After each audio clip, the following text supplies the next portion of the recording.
How to stop playing therapist for everyone you date. Well, I'm actually quite familiar with this one.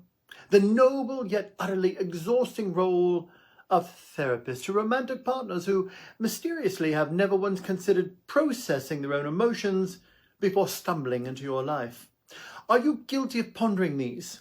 Well, they just need someone to believe in them. I can help them heal. Yes, yeah.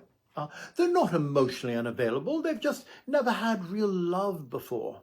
The thoughts we whisper to ourselves as we dust off our emotional toolkit, ready once again to play healer, fixer, self-sacrificing savior to someone who should really just go to therapy. Dearest reader, I regret to inform you that you are not a professional in this dynamic. You are an unpaid intern at the Institute of someone's emotional baggage, and I strongly suggest you hand in your resignation. I'm Dylan Moore, author, cognitive behavior specialist, and your guide through the absurd social expectations that keep people trapped in toxic dynamics. Join me as we challenge the unchallenged and launch a delightful rebellion against the emotional nonsense and absurdities we've been conditioned to tolerate for far too long.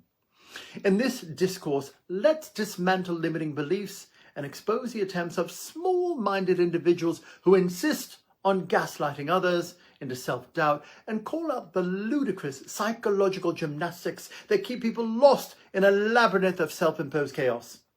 Today we discuss why you keep attracting projects instead of partners and how to finally break that cycle. Now, a bit on why you keep dating emotional fixer-uppers. If your relationship consistently feels like a charity initiative rather than an actual partnership, consider the following. You were taught that love is earned through labor. If you grew up having to prove your worth by being useful to emotionally unavailable caregivers, well, you've simply continued the tradition. You've mistaken potential reality. Yes, they could be a wonderful, stable, emotionally available partner someday, but presently they're an unassembled IKEA project with missing parts. You confuse healing someone with being loved. Newsflash, love should not feel like a full-time job. You feel guilty when you're not helping. If you feel worthless unless you're fixing someone, that's not love, darling. That's called conditioning. Let's be clear. You're not a licensed therapist unless you are, in which case you should absolutely be sending invoices, lots of them.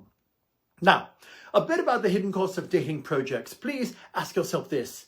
If your entire role in the relationship is fixer, what happens when they no longer need fixing? Spoiler alert, they move on.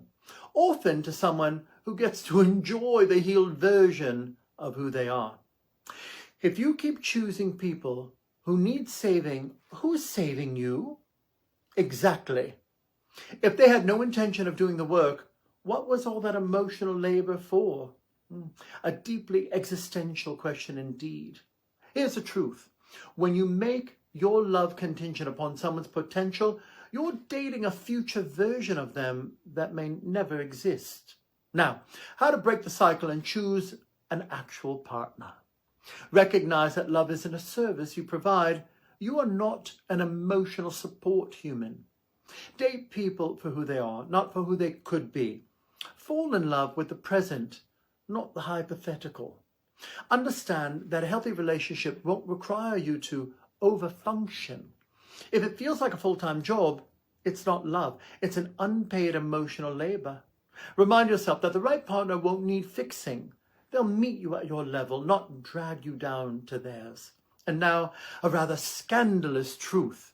If your relationships have felt like a series of unpaid internships in emotional labor, perhaps it's time to retire from your role as in-house therapist.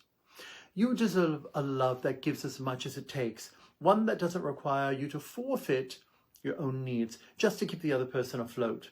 So, tell me, are you finally resigning from your position as the emotional repair department? Drop a like or comment below and let's normalizing choosing partners, not projects.